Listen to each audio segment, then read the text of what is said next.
SportsLit is co-founded and co-hosted by Neil Acharya and Nate Sager. Engineer and technical producer, Michael Ella.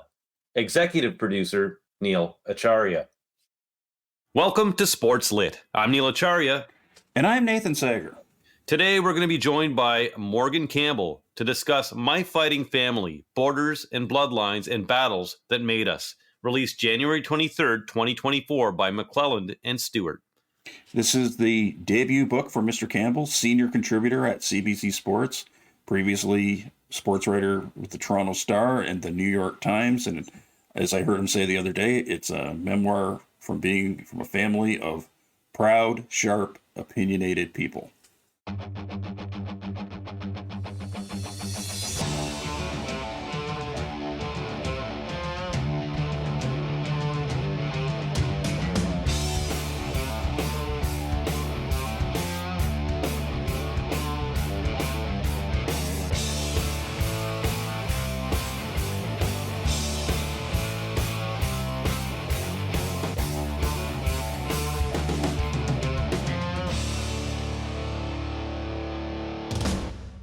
My Fighting Family is a history of Morgan Campbell's family's battles that span generations, and it's also a coming-of-age story. As the synopsis reads, a powerful reckoning with what it means to be black in Canada, particularly when you have strong American roots. So where are you really from? Now, that's a question any visible minority grew up hearing, especially of a certain generation. I'm not sure how much it would happen now. But because we are of Campbell's generation, I can definitely speak to that. And it's not always offensive. I think even Morgan kind of writes about just, being, not kind of knowing it's loaded, but not necessarily being offended by it. Because it's often coming from your own community and in its own way. And that means, in the case of that he describes, someone within his, within the black diaspora saying, what's your last name? And that's actually applicable to a lot of ethno groups. Last name can tell a lot. So that's how the book starts. And specific to Campbell, he writes, I don't know enough about each island and enclave to ascertain why some surnames concentrated in certain places, but growing up around black folks in Toronto taught me that if I met a Barrett or a Webley or a White, they were probably Jamaican. If I encountered a Brathwaite, their folks were most likely from Barbados, unless they were from Guyana. But they weren't from Nova Scotia, where names like Kane and Beals and Provo told stories older than Canada itself. He goes on to write, my mom was a Jones and my dad was a Campbell. And those names appear in big numbers almost anywhere people speak English. As labels, they're much too general to say anything specific. So on with that, he continues, sometimes people ask me out of good faith curiosity, but often the question carried undertones. They weren't just seeking information, but a way to categorize me. These were bigger questions of belonging. And that's the genesis of this book. And Morgan takes it from there. And of course, he weaves sports throughout the narrative because he's a sports writer. So where does Morgan Campbell belong? Between two countries, between two families as part of that family. Where does Morgan belong? I think that's really where this starts and where the idea for this book came about, to tell you that. Not necessarily to discover it, but kind of to tell you. Mm-hmm. And it's funny when you're reading Morgan rhyming off some of those family names. You're like Barrett, like R.J. Barrett of the Toronto Raptors, Brathwaite. Hockey fans of a certain vintage would remember Fred Brathwaite, who had a long pro career and a long coaching career.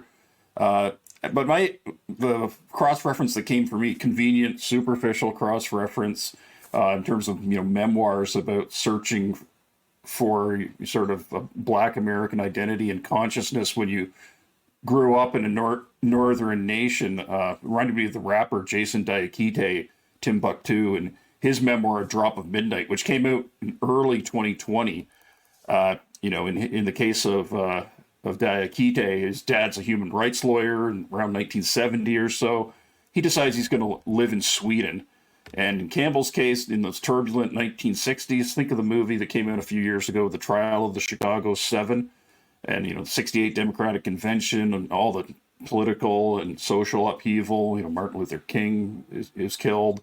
And he's his parents decided to follow his maternal grandparents and move from Chicago to Toronto, even though, as Morgan writes, the South Side never left his dad, and nor did his mom, Jeannie, ever lose the punch or punchiness that sort of helped her deal with being part of the only black family in her West Side Chicago neighborhood. Of course, those are just things I read and memorized, right? But, because he's writing about this and he's tying it in with, sports being part of his identity and worldly outlook, and there's the shared regard for sports writing, I can understand it a little bit, I hope. Well, yeah, I mean, I think this book is out there for everyone to read and to understand his story, and he does a great job of writing it and making it something that grips you. This cannot be classified as a sports book, but sports permeates the narrative. Campbell grew up as a sports fan, and he was driven to sports by Sports Illustrated, which arrived at his door around fourth grade. And of course, he calls it fourth grade, not grade 4, right? That's the Chicago in him, the ways that he still keeps the American part of him alive when he's in Canada. His parents encouraged him to read, and his whole family to read, his siblings. And it was writers like Ralph Wiley that captivated him and catalyzed him to follow his eventual career path as a sports writer, which he probably most well known for his time with the Toronto Star and now with CBC Sports. Mm-hmm. And for background, obviously we encourage anyone listening to, go seek this book out. But Campbell, his, own athletic background, he was a pretty good high school football player in Mississauga. He was a defensive back with sprinter speed, and he drew recruiting interest from NCAA teams in various divisions and a bunch of, Canadian university teams. Now, that era, college football and Canadian university football, back in the 90s, that's kind of one of my, rabbit holes. So I relish the sections where he describes himself, dreaming big dreams, thinking he's going to go from playing for what he called his dysfunctional high school team to one of those, as the late, great Jeffrey S. Smith might have put it, great American football factories, where Campbell saw himself, quote, patrolling the defensive backfield someplace like Syracuse or Cal or eventually Northwestern. And Campbell, in fact, was on the roster of the Big Ten's Northwestern Wildcats during the two most glorious football autumns in their sometimes dank history. That includes 1995. He was there. He was on the roster as a freshman, a Canadian walk-on. I think one of the defensive backs, a guy named Chris Martin, not Chris Martin from Coldplay, although the Wildcats being based in Chicago often did play in the cold, nicknamed him the Mountie. But after this sort of slow build, after 2 straight decades of being an also-ran in the Big Ten, the Wildcats took the purple to Pasadena. They upended the likes of Notre Dame, Michigan, Penn State, and they crashed the party at the granddaddy of them all, the Rose Bowl. And I can remember being in my parents' living room, as the only football fan in the family, trying to explain the context of this team in these purple and black uniforms, playing, the Southern Cal Trojans with future Pro Football Hall of Fame wide receiver Keyshawn Johnson, just bullying everybody. That's not a big part of the book, but without having shooting his shot, is that kid from Mississauga going down to play at a Big Ten program. The craftsmanship Morgan has as a word worker, it probably looks a lot different, Neil. And speaking of first granddaddies, another big part of why Campbell's life unfolded in Canada owes to his maternal grandfather, Claude Jones. He was a jazz pianist who played with some greats. He was, he'd be on the same billing with Oscar Peterson and Sarah Vaughan, whom presumably need no introduction. A lot of things there. One of Campbell's uncles, Jeff Jones, he's touring right now with Burton Cummings. Neil, there's like 12,004 tangents we could go on with this episode. And I might be wrong on this because I didn't go and fact check, but I think there's a Sarah Vaughan connection to Russ Courtnall. So, yes, her adopted daughter was married to Russ Courtnall. Yeah, I think former Toronto Maple Leafs hockey player, and who totally wasn't traded to the Montreal Canadiens for an enforcer. That never happened. So 11,005 tangents we can go on. And here's another one. How about 11,006? Because you talked about him playing on Campbell playing on dysfunctional high school football teams. Remember, he may have alluded to that it allowed him to work in dysfunctional newsrooms later. Campbell, back to Campbell. His American roots landed him as an outsider with outsider status. And in sharing that outsider status through My Fighting Family, Campbell does well to help us shake the idea, as it says in the synopsis, that Canada's utopian multicultural reputation. So it kind of challenges that, but I think even more so, what I think makes this book valuable is it challenges preconceived notions of what all of us may perceive on the outside of what the Black experience in Canada is.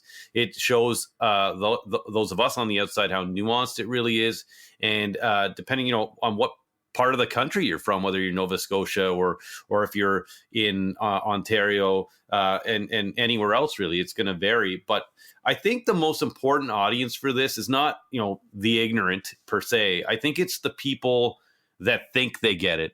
The people out there that kind of, I understand, I know, I'm dialed in. Maybe you're not.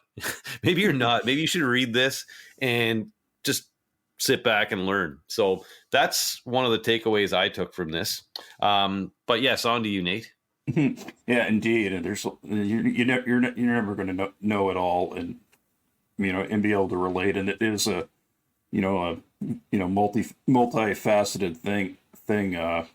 But in terms of the generational part of it, since we're all around the same, all three of us who are going to be on this soda around the same age, there was sort of a lot of, this is how it was, a couple hours away from where you and I were growing up. There was a lot that was particular. There were some cultural markers in there of being, what it was like to be in high school in Ontario in the 1990s. In just terms, the music, talking about hip hop. We did get some of it down Kingston Way, didn't we, Neil? Oh, absolutely. Yeah. I mean, that was certainly a very relatable part of the book to me. Like, and I think, as you may have mentioned, he almost writes the book like a bit of a mixtape, right? Yeah, and I've been thinking, I always love the Community episode where there's all the alternate timelines, and I'm thinking, hey, maybe there was a timeline where our guest Morgan Campbell and you and I we were all at the same high school. And it sounds like you and I wouldn't have had any trouble making the 1994 Woodland Rams football team. And I say that as someone who went to a school that didn't even have a team. We had the statue of the horse.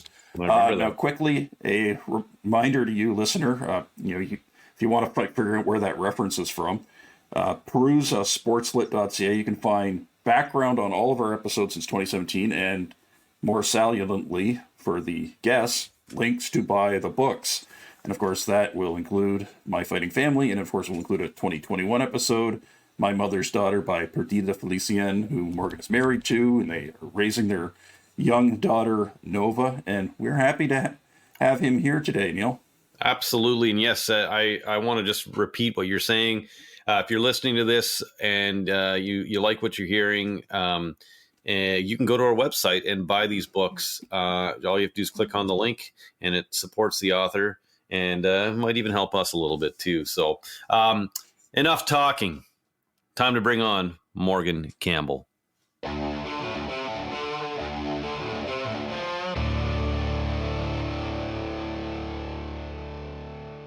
And we're back on SportsLit. Neil Acharya, Nate Sager, and very pleased to be joined by Morgan Campbell to discuss My Fighting Family. Morgan, thank you for joining us today. Hey, it's great to be here. First of all, how many interviews have you done today and since the release, which was, if I'm right, January 23rd, correct? Okay, this is the second one today. Probably 3 or 4 more this coming Friday, which is 3 days from now. Monday was a lot. That was CBC syndication. So that was 14 in a row, all basically the same questions too. But 14 is not my record, because sometimes my capacity as a sports journalist, I get hauled onto CBC syndication, to talk about whatever the hot topic is. So my record with CBC syndication is 17 in one day. Well, I'm going to share that number because I write the syndication questions on Thursdays for Scott Russell and Anastasia. Okay. So I'm going to tell them that you got 17 because the most I've seen is 14. So, yeah. So it was the week that Floyd Mayweather and Conor McGregor fought. Oh wow! Okay, 17 out there in the 100-degree heat on the Las Vegas Strip. Floyd Mayweather, who you hung out with at your family reunion. at a family reunion. It was not my family. It was a family reunion. Because the thing about growing up, and this is in the book, my dad had a lot of family in Grand Rapids. So basically every summer we were at family reunions in Grand Rapids, except the names of the families at the family reunion would change, but it would always be the same people there. So it was hard to tell like who was actually cousins and who were just the local friends that came because there was food. But this family reunion was not like my dad's direct relatives, but we were there, and 13-year-old Floyd Mayweather was there as well. So, and he introduced himself by his full name. Is that correct? Yes, 100%. So basically, if you want the play-by-play, we were at like a reception at a hotel. The way big African-American family reunions work is that, there's a couple days in the park, everybody's there, but then there's also like, it's like a convention almost, right? And the Saturday night, everyone comes, you have like a banquet at a hotel. There's, speeches, all this stuff. And then they dance. This is like during the dance part of it. And, there's some kids my age and we're kind of at the fringes of the dance floor. Some people are sitting, some are standing, and, but they're all from Grand Rapids. They all knew each other. So I'm this new guy and there's this skinny kid with a huge high top and like a t-shirt, really short sleeve t-shirt. Like it was just a young t-shirt. Like he was 13. And that t-shirt was probably for like a 9 or 10-year-old, really slim, sinewy kid. And he just starts talking to me. He's like, "Who are you?" Because I was new. Everyone else, they all knew each other. I'm like, "Oh, I'm Morgan." And he says to me, "I'm Floyd Mayweather." And, I was already by then like reading Ring magazine. I was a boxing nerd. And so he said, "I'm Floyd Mayweather." And then he said, "My dad's Floyd Mayweather Sr. He fought Sugar Ray." And I said, "Y'all related to Roger Mayweather?" Because that was the Mayweather that I could think of off the top of my head. He's like, "Yeah, that's my uncle."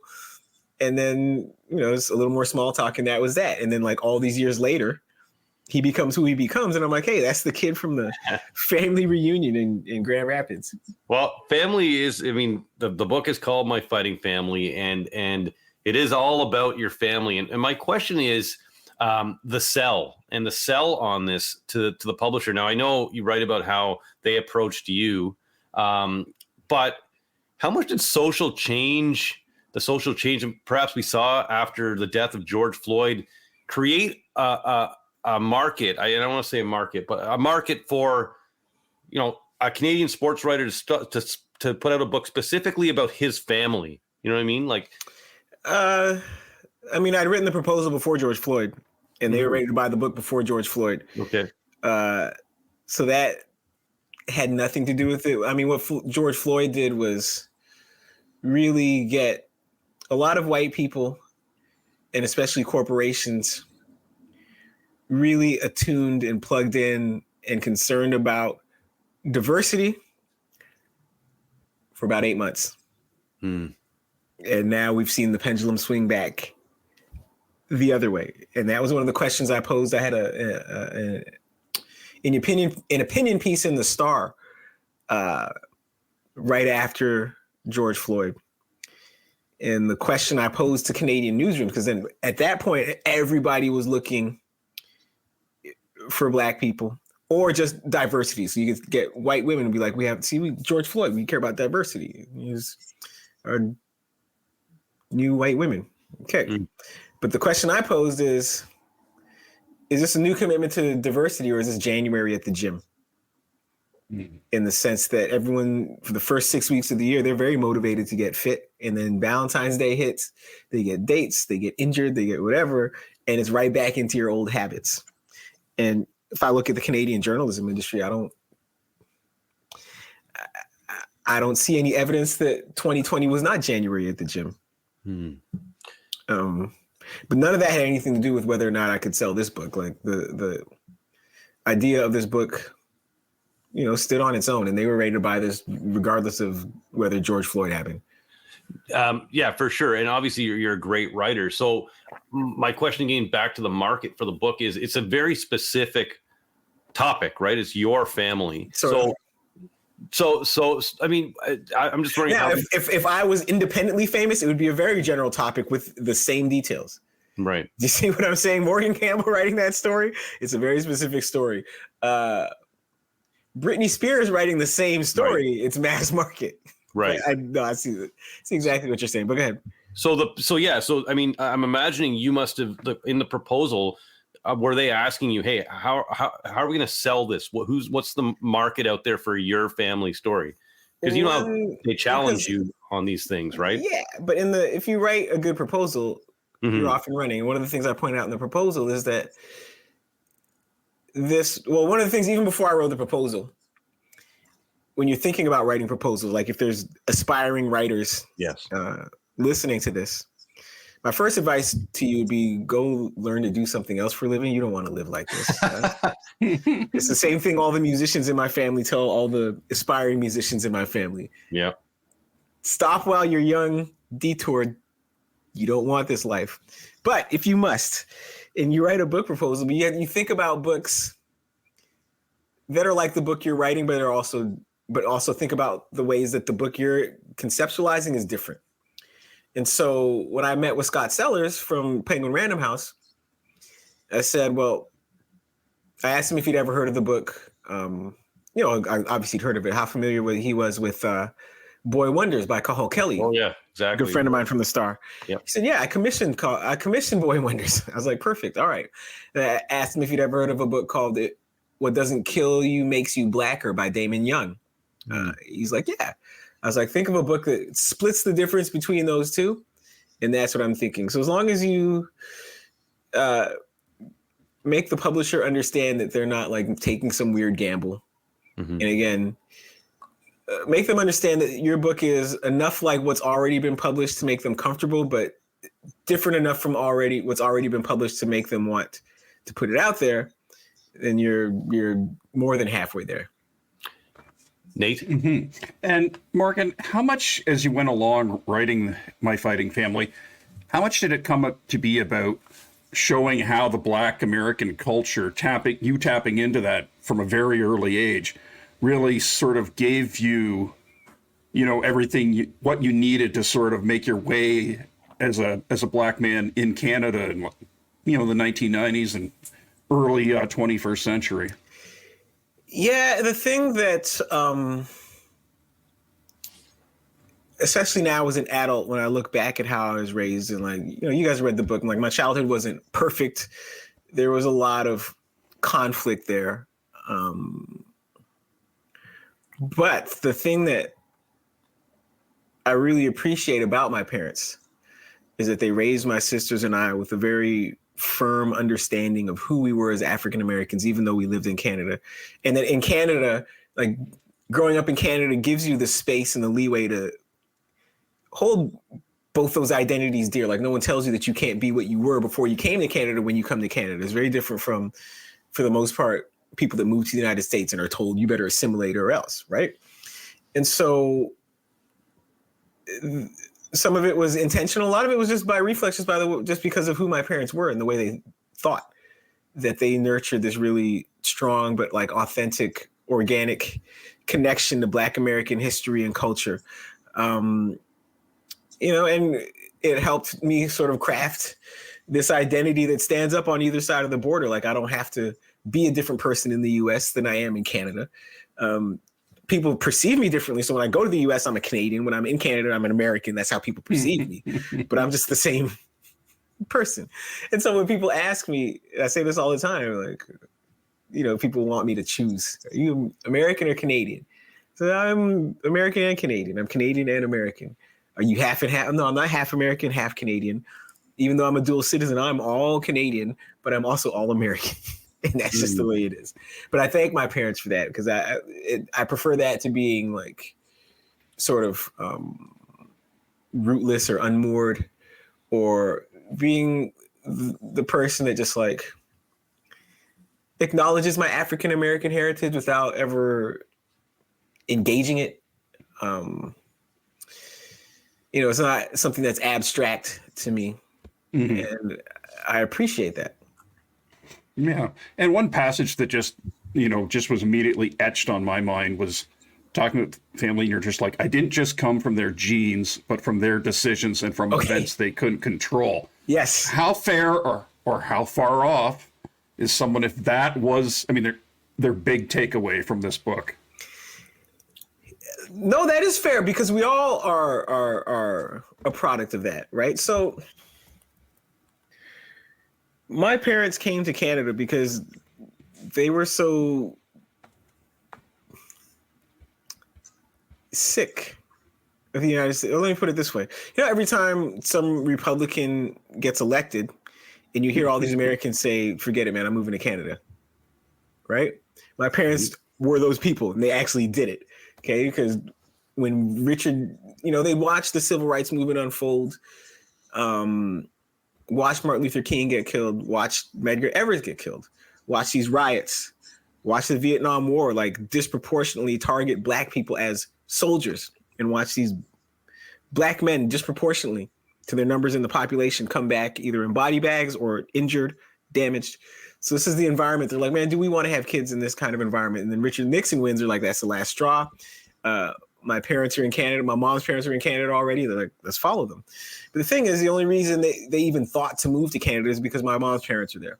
And the only reason my mom's parents were in Canada is because my mom's dad was a musician. He used to get booked in Toronto and otherwise had no real reason to think of Toronto as a place to even work. Like my grandmother had to talk him into coming to Canada just for the first time, just to work.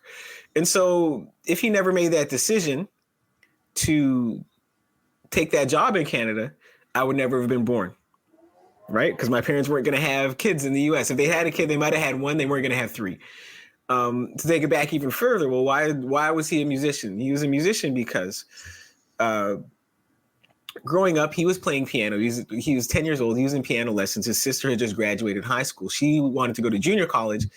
And their parents said, well, we can't afford for our daughter to go to junior college and for our son to take piano lessons. And so we're going to invest in our son because he's going to be a man. Women don't need careers. So sorry for your luck, Edith. You can get a career. You can be a domestic like a lot of other people, but education, that's not for women.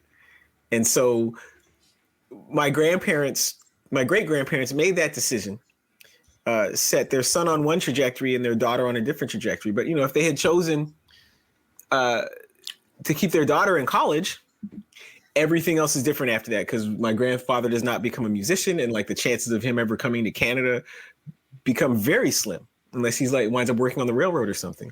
But so yeah, that's what I mean. So if you say that, no, if that's your takeaway, that's 100% correct. I mean, that's why I wrote it because that's how I feel. That's what I think. You ever think much about like, you know, what if your parents had moved to a different part of Canada? What if this, what if that? Are you a big alternate timelines type of guy, I guess? Sort of. I don't get too wrapped up in what ifs, but again, I do feel fortunate that we grew up in Southern Ontario, like near the border. Like the book I'm reading right now, Bedroom Rapper by Raleigh Pemberton, who's also known as Cadence Weapon. I think he was the poet laureate of Edmonton for a while, but you know, his folks are African-American as well. On his mom's side, the grandpa was a CFL football player. And then his dad was from New York. And I think his mom and dad had met in university in North Carolina. But here's a guy saying very similar situation in that, you know, he's got African-American parents that are really into music, into culture, all of this. But like him being in Edmonton, and especially like the people older than him, like his parents' generation, being in Edmonton, had to work so much harder just to access like new music, you know, and to connect with African-American culture because they were so far from everything.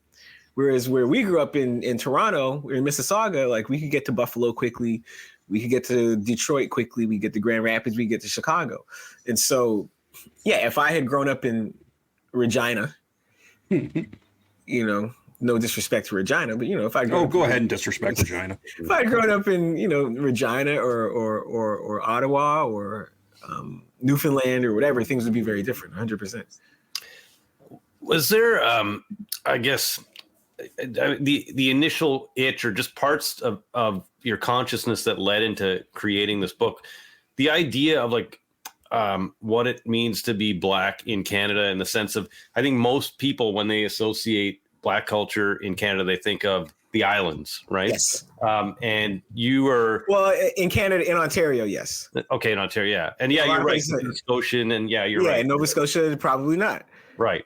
And that was a really interesting part of the book for me to just learn about, your background, and you speak specifically to that. You write specifically to that, of just being, from America and coming here, and how, it isn't this uniform thing that I think most people will probably just associate with Canada, Ontario with, right? Yeah, well, that's also people's reflexive racism speaking, in the sense that white people will look at a group of Black people and decide all those Black people are the same, and then seem surprised that like this group of Black people comes from different places, and then like one group's experience and one group's language and culture you cannot just superimpose on the other. Right. Like I get all kinds of white people like they will ask me where I'm from. I say, Canada, where your folks from? United States. But they just see a Black person and they'll be like, yeah, so I love vacationing in Jamaica. I'm like, I'm not sure what that has to do with me. But if you make all of us white, you get it. Because if your friend from Scotland and your wife is from Greece, and I'm talking to my friend from Scotland, like, what does he know about Greece? Right. Yeah, you're both white. Okay, cool. But like Scotland, Greece, they're not close together. They don't really have much to do with each other. And if you grow up Black around Toronto, and your background is African American, or if you like first generation, or if you are like from your roots are like in Southwest Ontario, you're descendant of Underground Railroad fugitive slaves. But you are unambiguously phenotypically Black if you're Scotian. Every few years in Toronto, like often Black people, sometimes white people, you're gonna wind up in that conversation on that treadmill, the where are you really from treadmill. Where are you from? Mississauga. And it's either where are you really from or where are your parents from? Chicago. Okay, well, what about their parents? Chicago. What about their parents? Are we playing this game? Right? And for some people, it really is, and white people too, it's hard to conceptualize that there are Black people that don't come from the West Indies. And so, yeah, I do wind up addressing that in the book because it's an experience, that everyone in my family had. And there are other people reading it, people that I don't know, but like, I guarantee you that read those passages and say, I've had those exact conversations. And it is like being on a hamster wheel. And it doesn't tie directly into how the book starts. It's different, but someone's asking your last name, and that means so much too. Just finding out what your last name is down there, yeah. And so, and the difference between those two types of conversations too are that the "where are you really from?" conversation really often has to do like those questions are asked in such a different tone, and the intent is different.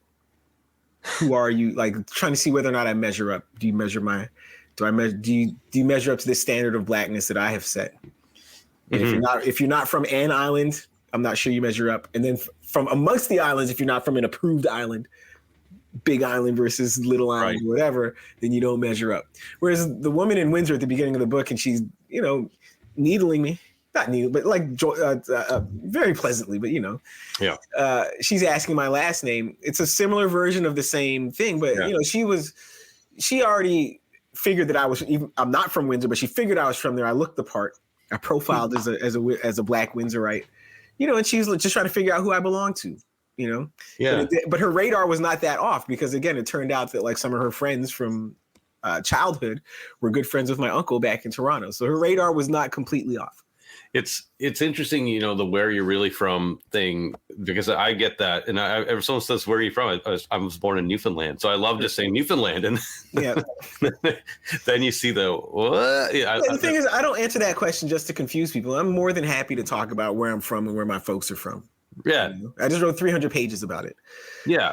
But it's when the people like don't believe me or they're trying to tell me where I'm from, or when I tell them what the deal is and it's not a good enough answer for them. Hey, I don't know what else to tell you, man.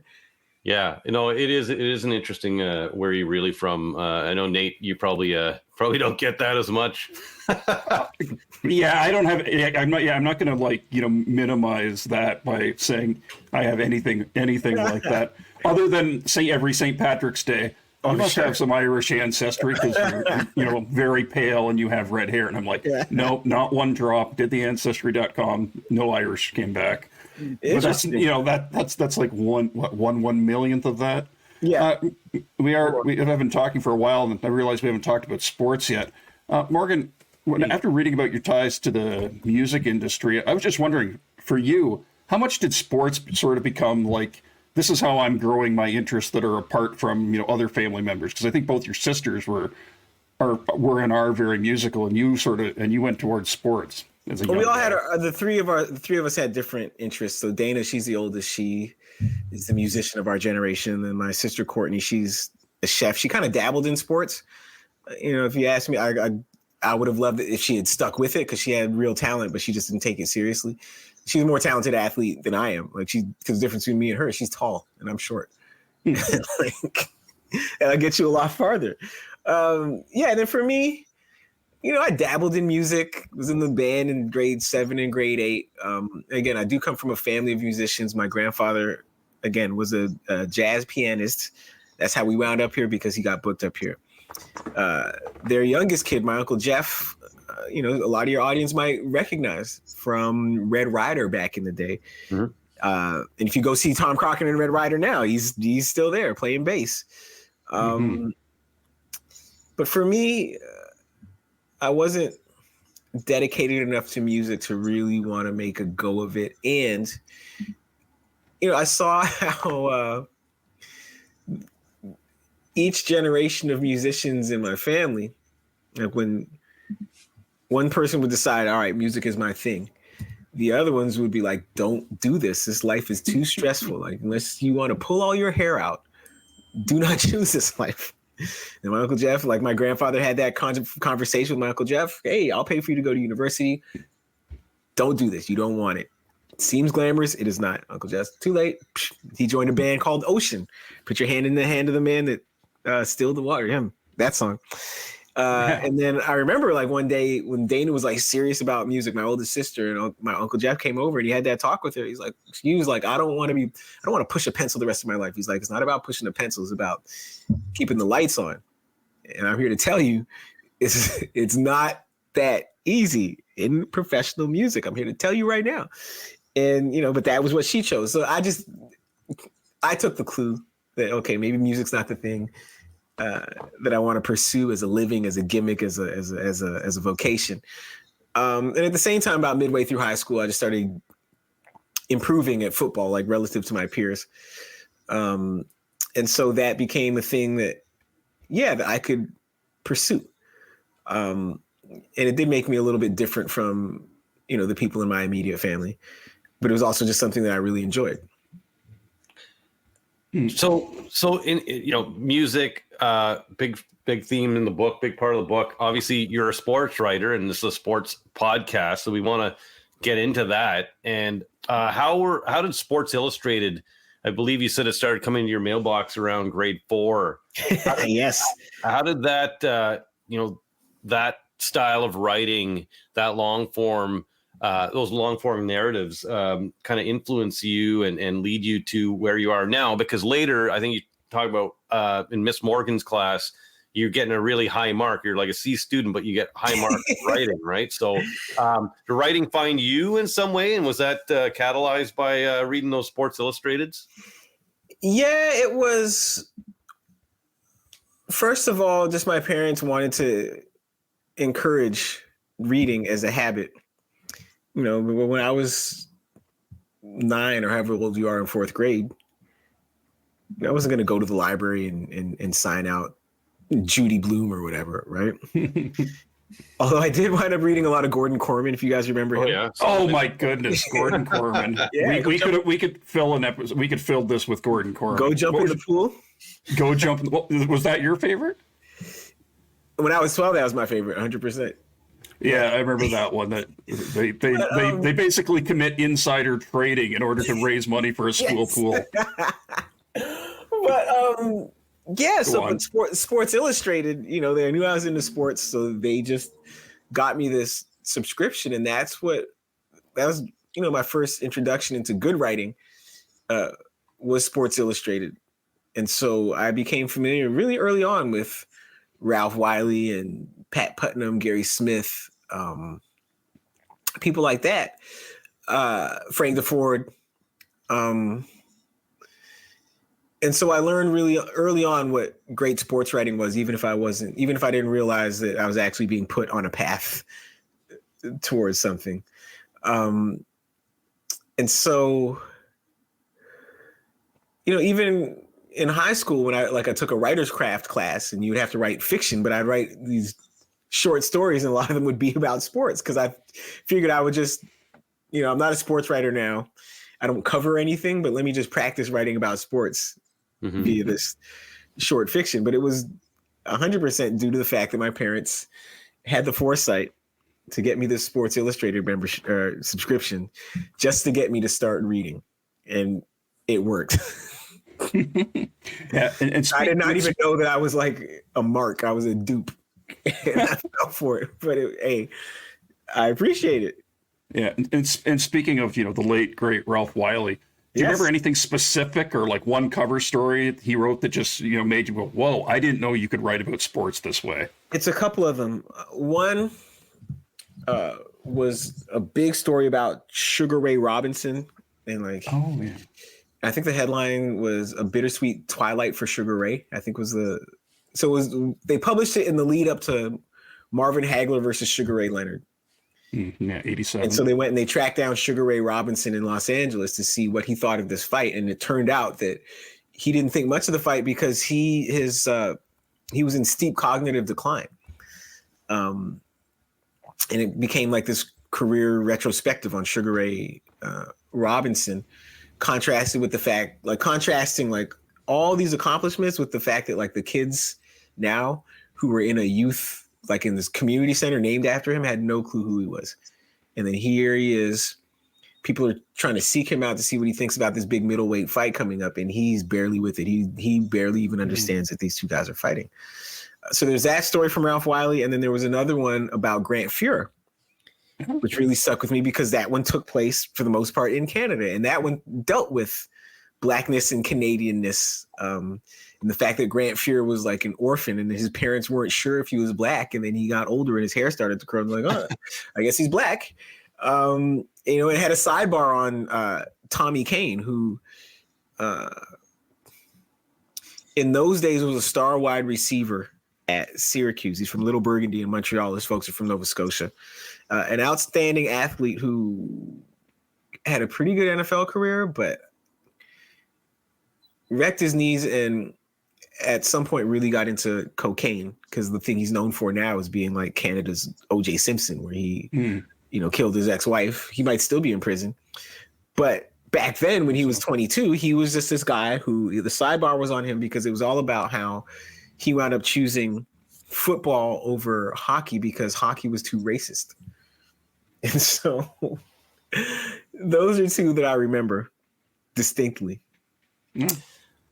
Yeah, and of course, I flashed on the one about Raghib Ismail that he wrote, I think, 1989. I remember that. Yep.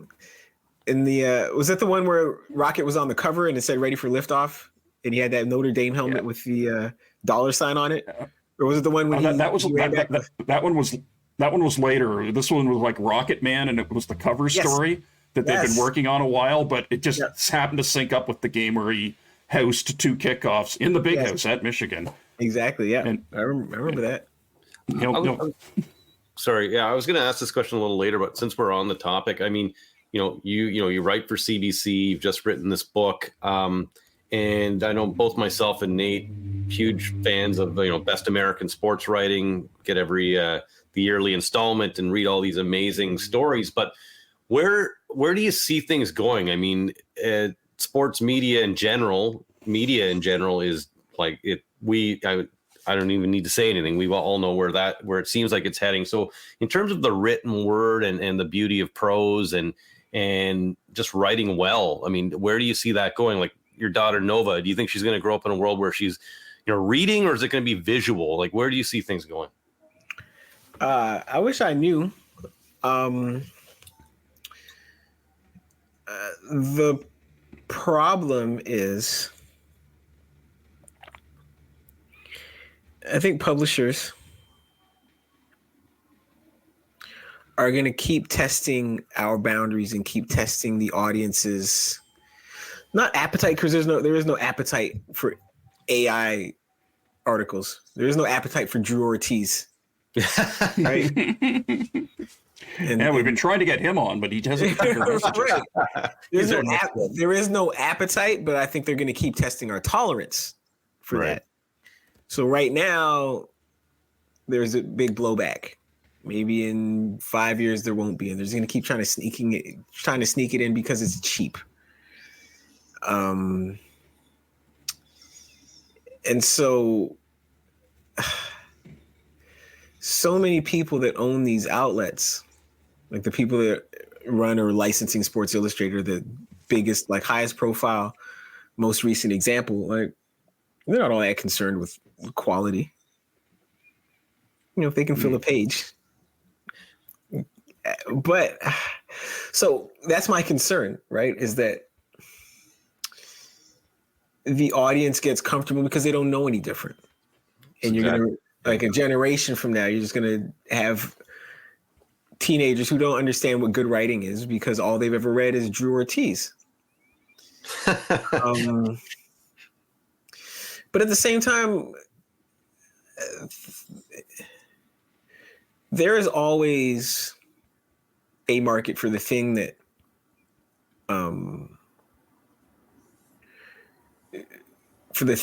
like the bean counters and hedge fund bros that buy these journalism shops tell you that it's too expensive, tell you that there's no market for it. In the same way that there are, independent musicians still making living, even though the record company says, well, according to my metrics, no one should want your album. Okay, well, you can still go out and build an audience. And so even like, look at Defector. Like I subscribe to Defector, and those are all men and women who left Deadspin because the private equity goons took over Deadspin, right? And gutted that really good site. They gutted it. And so here it's just this group of people, and they brought their audience with them. Obviously they spent all these years building an audience in Deadspin, but their site doesn't try to be what it's not. They kind of understand how much they make and how much they can spend. And they do okay. They make mid 7 figures of revenue every year. And they've been around for 4 years now, around 4 years, and they haven't gone belly up. Right. So it's sustainable. So there will be a way for that, for great writing to survive. I think the question is, who's willing to pay for it as a product, but also who's willing to finance the reporting and the news gathering, right? Like, when before the New York Times got rid of their sports department, they would send me to Las Vegas or Florida or Philadelphia to go report stories. But if I'm doing that on my own, I don't know if I got I can't front the money to go to Las Vegas and cover this fight without knowing, what the circulation to my little Substack is or whatever. So those are the challenges. Yeah, I think you're bang on. It's I hear from a lot of people, especially I know a bunch of people in the tech world, and they're like, well, I subscribe to this and that, and you're like, yeah, but the average person isn't subscribing, right? I mean, you have to have a bit of expendable income to go out and subscribe to someone's Substack or so is it then going to be the beauty of the prose and the great articles are going to be only be able to be accessed by those that actually have the money to go out and pay to read that stuff, and the average person is going to get dumber, Yeah, and I don't know, it's the infrastructure is crumbling so quickly, and the new infrastructure, that AI infrastructure, or just the SEO clickbait article infrastructure, because they pay people to do those too and just crank them out. What's trending today? Oh, Taylor Swift's trending. Give me 10 Taylor Swift stories before noon, right? That's unsustainable for different reasons. And so the challenge is always is like finding a way to make great storytelling pay for the writer, but also for whoever's backing that writer, where that writer is completely independent or, publishing for some company. But like, yeah, like I wish I knew what the answers were. Yeah.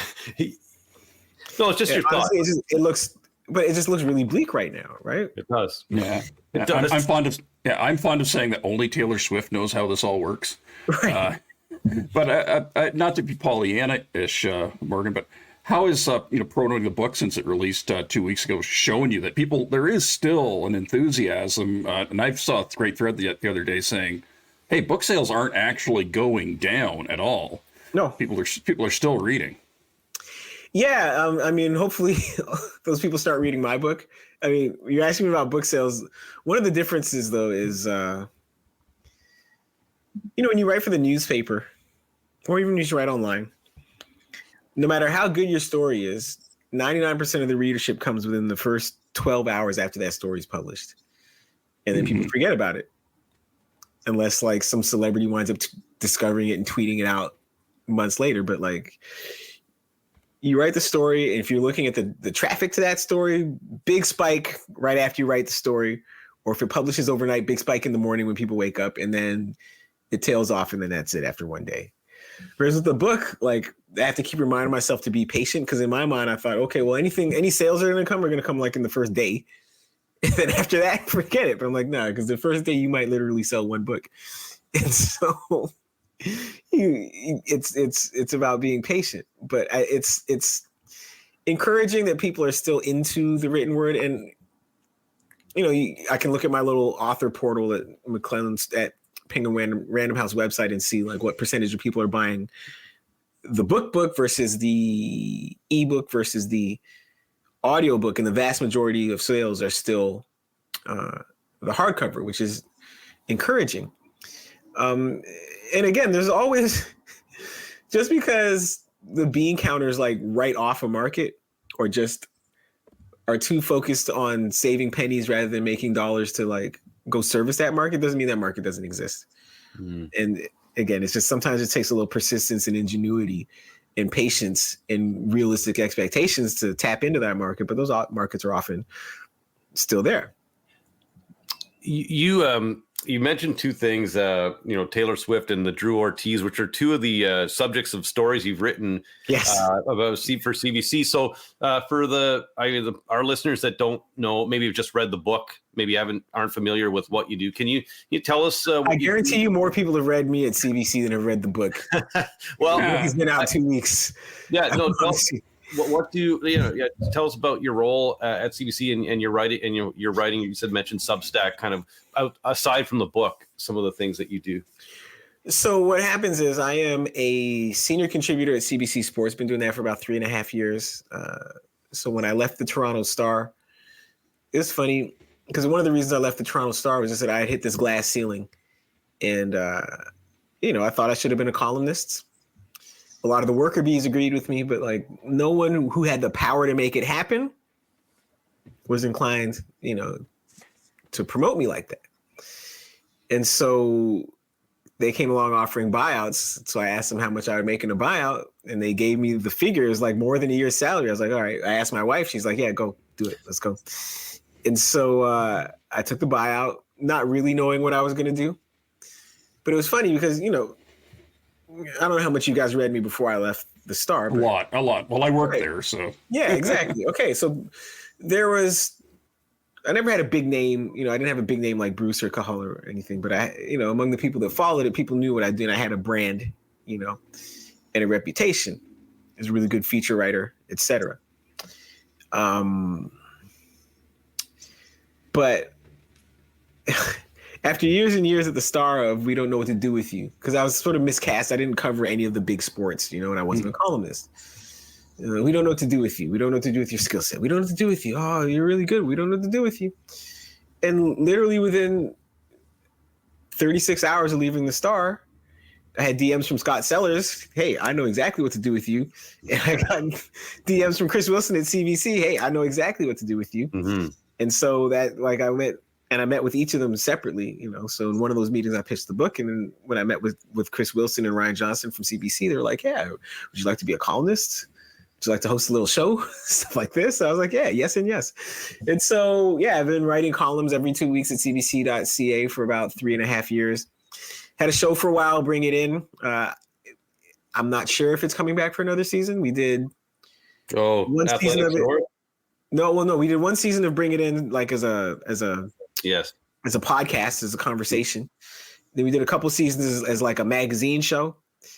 So I don't know what's happening with it this year. And then over this past spring and summer, we did Athletics North. So I do some of everything at CBC Sports, and then or CBCSports.ca. And then I was the main boxing correspondent for the New York Times for a while, basically from January 2020 until they got rid of their sports section this past summer. So that's another, and again, you know, that was a business decision. The Athletic is their sports section now, they right? They spent $500 million on the Athletic. And so they want to get a return on their investment. And like, if you're upper management, like what better way is there to kneecap the union than to tell a whole unionized department your department's disappearing, and then bring in a bunch of people who are not in the union and say, this is your department now. But so yeah, and I do some boxing broadcasts on the side. I don't have a Substack yet, but I'm thinking about it because I got to find other ways to sell these books, you know. Well, you know what? You mean actually doing like blow by blow, play by play of boxing? 100%. Yeah. So I work with, for the most part, I work with Corey Erdman, who is like everywhere on boxing broadcasts now. You'll find him on DAZN, UFC Fight Pass, wherever. But we do fights out of Montreal that air on ESPN Plus. So yeah, they keep us busy, man. I'm interested. I hope the Athletics North comes back because I want to hear what more about Noah Lyles and that's going to be a really fun athletics competition in Paris this year. So many characters, men and women across the board. I mean, even in high jump, or is it high jump with Tambouri? Shaves half of his face. Yes, yeah. Like so yeah. I'm excited. I hope to hear more. Depending on how nerdy your audience is, the track and field. Because Noah Lyles had a race this past weekend. Right. 60-meter dash. And you can go now look at the 10-meter split times. Yeah.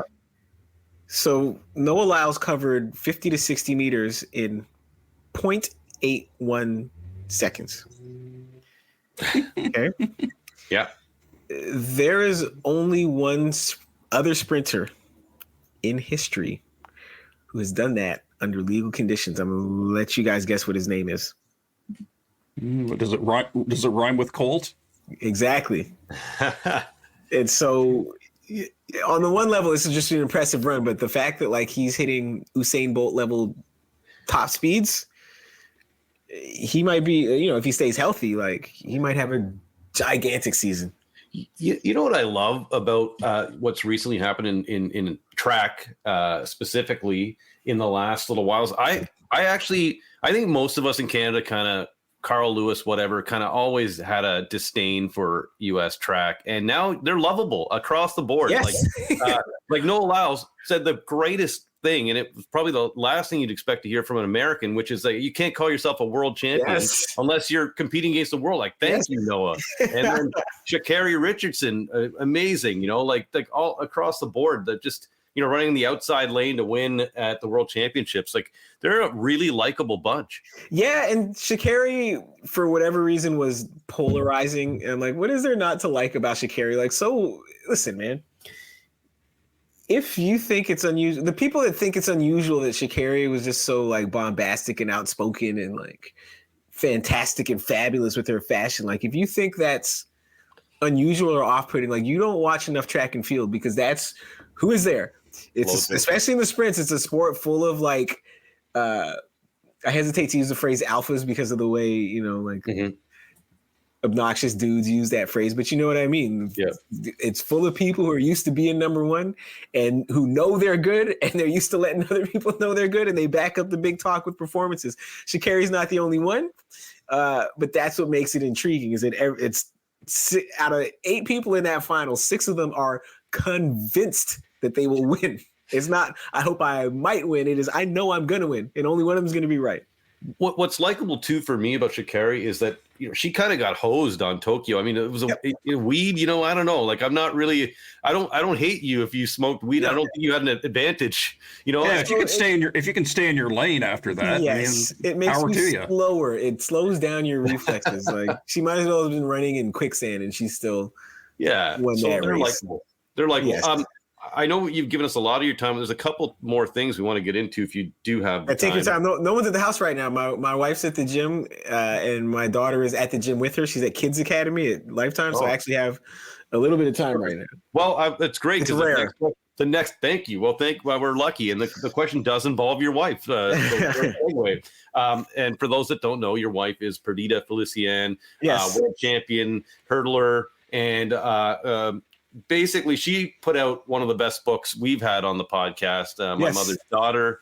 And I didn't know about, I knew you as a writer, but when I read this book, I found out more about your athletic background. And no, but I mean, is that what you call it? U.S. colleges.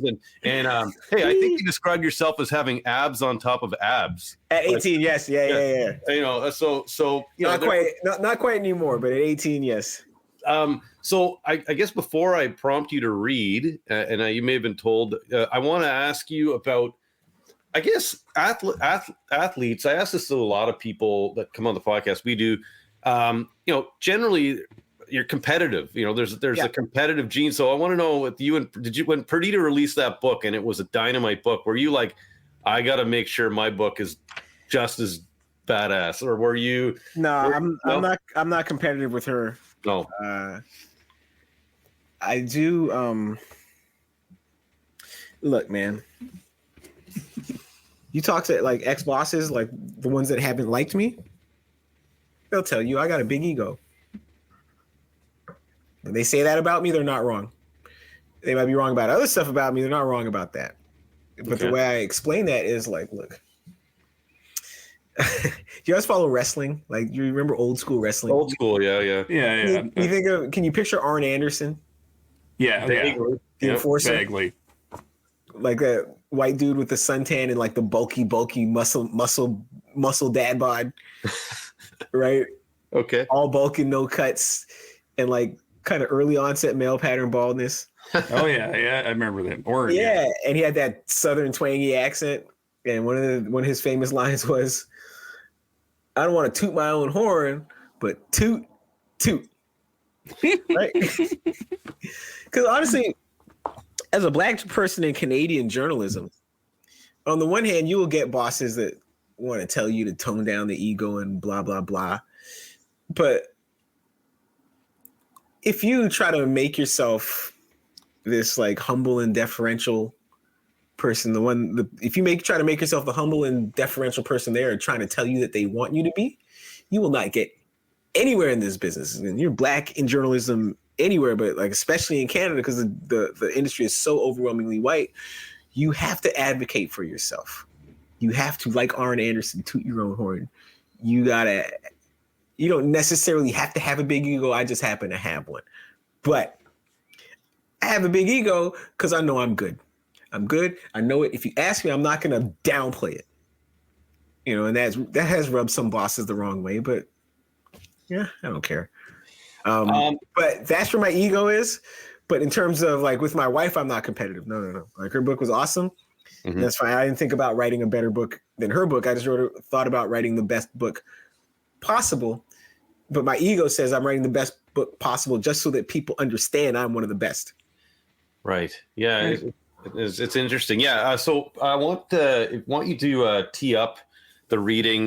This is the reading you did. Nate said he's heard it on another podcast. I heard it when I went to your book launch. Yeah, I think I did on Kareem Kanji's podcast too. That's the one. Welcome with. It's easy. You know why? Because it's short, but it also touches like all of the different themes in the book. So yeah, if you can explain what you're about to read and then read it. Okay.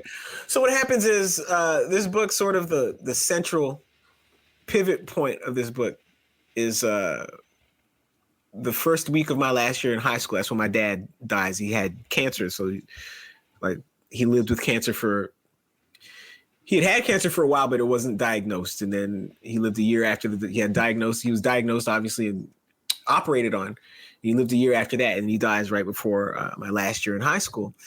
And his death sets off like yet another huge family feud, because my mom's family, my dad's family never got along. And so, hence the title of the book, is that I come from this family whose two sides don't get along. So that's one of the meanings of the title of the book. And so by that point, I was really serious about football. I was getting recruited by a lot of Canadian schools and a handful of smaller American schools. But then, my dad dies like right before practice starts, essentially, my last high school season. And so I take a week off. Sorry, I had a week of practice while he was in the hospital, and then he died. So I took the next week off of school, and then I came back and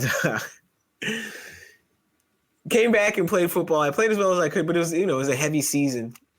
It was a heavy season before even factoring in the fact that my high school football team was bad. So when you read this book, you will understand all the ways that we sucked.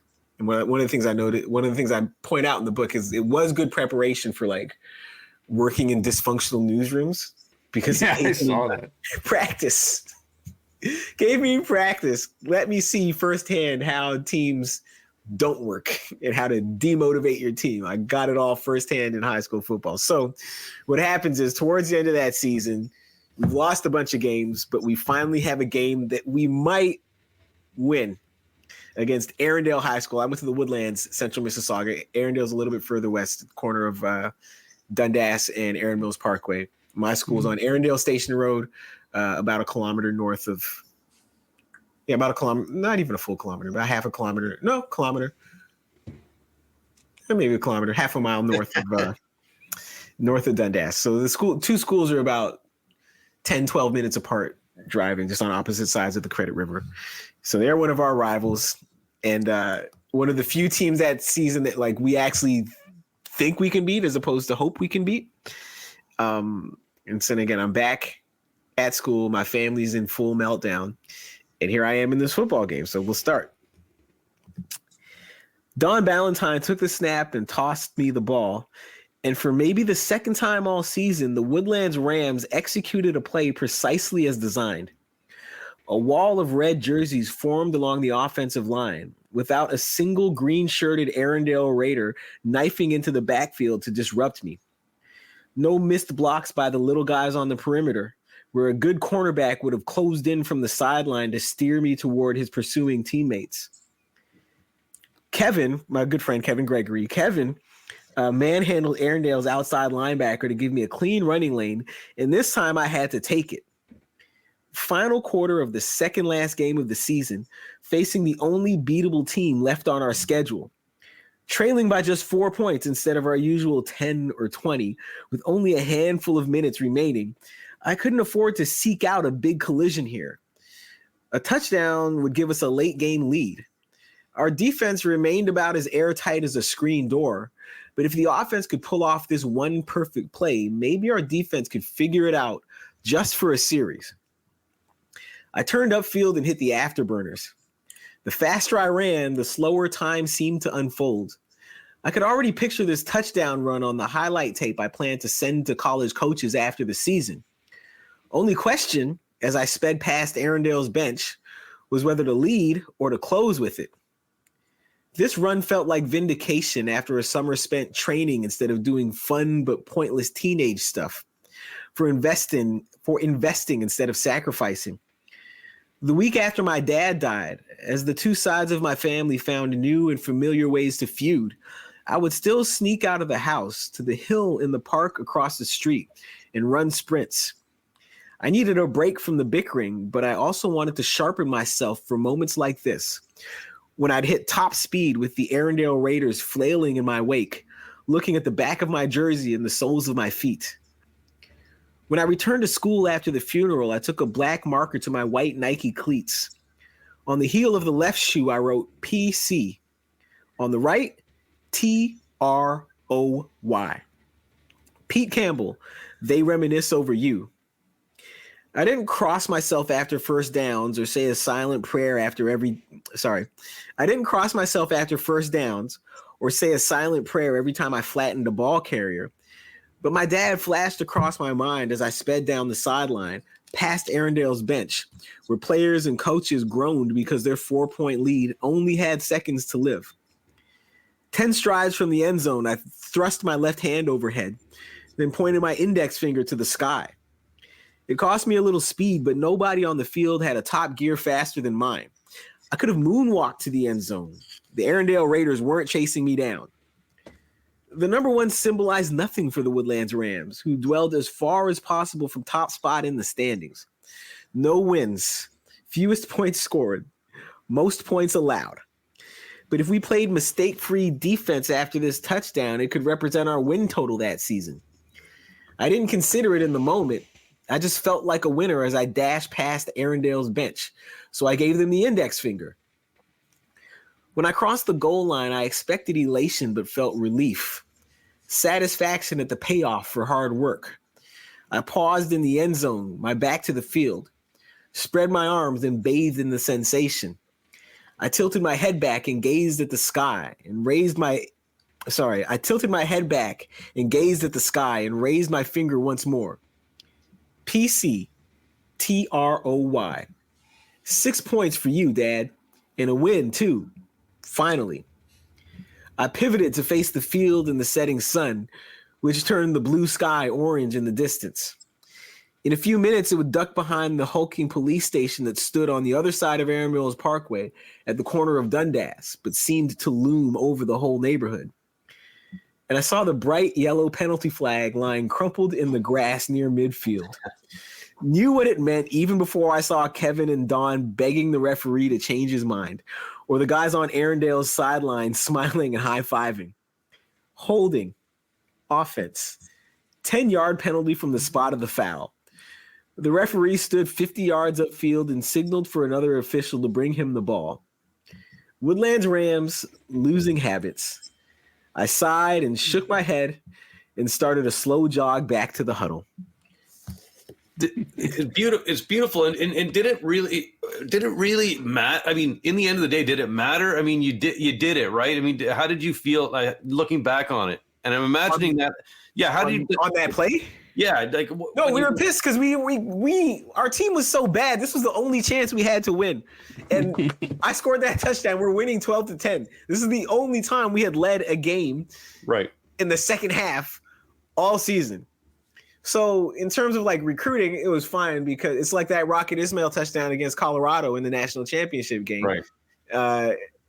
It still helped him, score that contract with the Argos because what people remember is this is this incredible athlete doing what he does.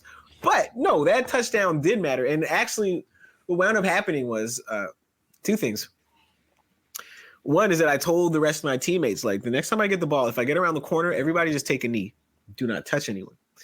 And that's how we'll avoid touchdowns, or that's how we'll avoid penalties. But that was actually, to get deeper into it, that was my last carry as a high school running back because I played both ways, right?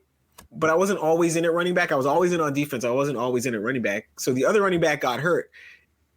And he was just supposed to take one play off. And I didn't wait for the coaches to put me in. I just went in. And so they gave me the ball. I got the touchdown, but then afterward they were mad at me for like unilaterally deciding to go in as opposed to waiting for them to put me in. So my punishment was that they didn't put me back in at running back the rest of the season, even though, like, this is, again, when you talk about like dysfunctional workplaces, I had plenty of practice. Yeah, there was a part where you talked about they put you in at middle linebacker and you're well, they didn't put me in at middle linebacker. To your audience, I'm 5'7", and I was 150 pounds in high school. And what happened was the middle linebacker got kicked out of the game because he kicked somebody.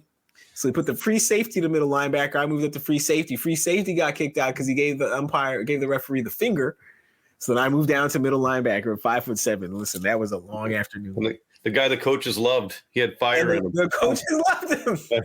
But the thing is, though, you wrote. I mean, when we go back to that touchdown, that was for your dad, and it got called back. So, I mean, in that sense, I mean, was it in your head? Did you feel like, yeah, I scored it, whatever, but that was still for him? Like, yeah. Well, in terms of just like the part of it that's about like me showing that I'm better than everyone else, right? Yeah, that stands. But we were pissed that because this was the only chance we had to win a game. And that's what happened. And your cleats say Troy because, of course, Pete Rock and CL Smooth. So this happened right after that got released? That song was 92. Yeah. This was 94. Okay. But that song is timeless. Like, people still use that song now. You know? 100%. Sorry, Nate. I know do you have anything to jump in on, Nate, here? Well, I did want to ask another I guess it's another football thing. You talked about what does it mean that Chicagoans cheered for the idea of the Chicago Bears, as you wrote in that essay on the 85 team? Because Chicagoans are really proud football fans, especially back then, because this was the season leading up to the Super Bowl that the Bears won, Super Bowl 20. Mm-hmm. Chicagoans are very, very, very proud football fans. In that season, you heard a lot about the Monsters of the Midway. And Chicago has this really deep-rooted pro-football tradition, except the vast majority of Bears seasons are mediocre. And, like, all their success, the majority of their success, their NFL championships came, in these years that straddled World War II. In the early to mid to sort of late 1940s. So by the 80s, they're having this successful season, and young guys like me were tuning in, and our parents are watching. And you keep hearing about the Monsters of the Midway. You would think, if you didn't know any better, that this was just like this uninterrupted tradition of success, right? And now, like, that I'm older and I can, like, look up records, I'm like, no, it's not. Like, you guys have this idea that the way that you think Chicagoans go about playing football, but the reality is you guys would be like 2-14, 3-13 before the 16-game season, 2-12, 1-13, like this. They missed the playoffs like year after year after year after year. And so it was the idea of this dominant, bruising, broad-shouldered football team that Chicagoans had, but the reality of that team for a lot of years is that they were, like I said in the book, they vacillated between bad and average. The reality is no quarterback. That I think that me and Nate talked about that with Eric Kramer. We had as our guest 2 episodes. Oh yeah, so he knows. Go ahead, Nate. He's one of the good Chicago Bears quarterbacks, right? Compared to he still holds Shane Matthews and Mitch Trubisky. Yeah, I was just wondering, is there anything endemic about Chicago or the Bears that's kept them from having a quarterback who's the guy, or is it just that hard to find one? No, because everyone else seems to find one. Well, I'm a Vikings fan. We haven't had one since Fran Tarkenton. No, you guys had Randall Cunningham. I was going to say, Culpepper. Yeah, I literally have a picture of Randall Cunningham on my wall. Like, you guys had some big guns, but we only had him for 2 years. Yeah, but if an organization is that bad that long, what changes and what doesn't? Right. Usually it's the people at the top, like the governors of the franchise. There is your answer. Let me tell you, listen how incompetent the Chicago Bears are.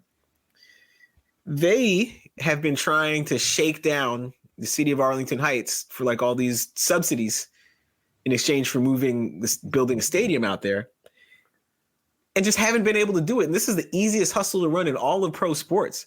You just go to a city and say, give us a bunch of money and tax breaks, and we'll bring the team out there. And the Bears have not been able to do this. These people, they there was a old racehorse track in Arlington Heights. It's like a northwest suburb of Chicago. It's like okay, northwest side. Okay, not where it's a suburb.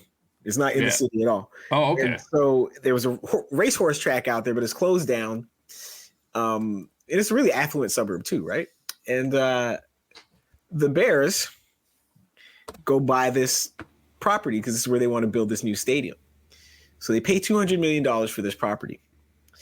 So the city, when they're calculating the property tax bill, they tax this place as if it's worth $200 million. which is what you do. That's the most recent valuation. It's recent and it's reliable because that's the size of the check you wrote. To which the Bears responded, "We don't want to pay this much in tax. We don't understand how you guys got the idea that this land is worth $200 million." Said the people who just wrote a check for $200 million. You see what I'm saying? Yeah. So it's that level of like cluelessness that's just infested this franchise for generations. So like this new crew, like Ryan Poles and the rest, maybe they'll get something done, but there's a tradition of incompetence there that they got to overcome. They're swimming against the current.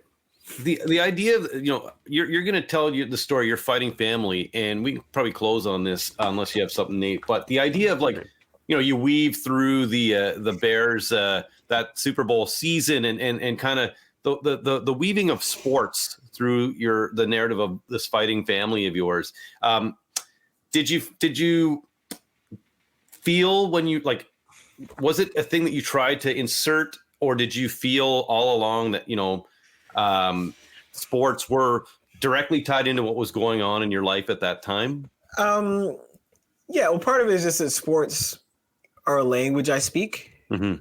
And to the extent that the audience for this book is people that have followed my career, they know it's a language they speak too. And so even in chapters that weren't about sports, there are sports references, I compared my mom, like her punching power to Archie Moore's, and her hand speed to Ray Leonard's. Uh-huh. That chapter was not about sports, but it's an easy way to make people understand. And then because my parents are Chicagoans, like they take football very seriously. They take the Bears very seriously, even though most years the Bears, all they're going to do is waste your Sunday afternoons and let you down, right?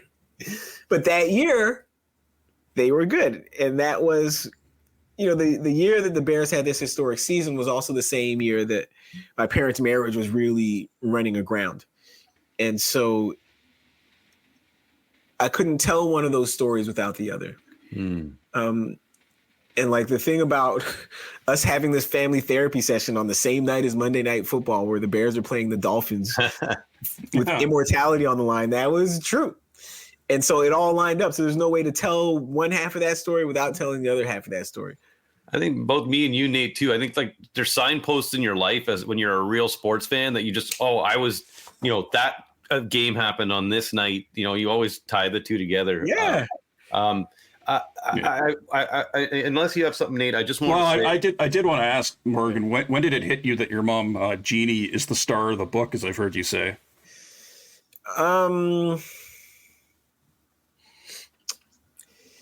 When people started reading The Galley, so this would probably be like in the fall, and they'd be like, "Oh, I love your mom. Your mom's so awesome. Your mom's so strong." Because she's in there a lot, and there's this strength that she exudes, like a physical strength, but also a mental, emotional, spiritual strength. Because one point early in the book, like she punches out a bully, like she literally knocks the guy out. He's like way bigger than her, but she just was sick of she was sick. Can I swear? Oh yeah. Yeah, she was You're allowed one. Yeah. He was just sick of the bullshit, and she just turned around and punched this guy out.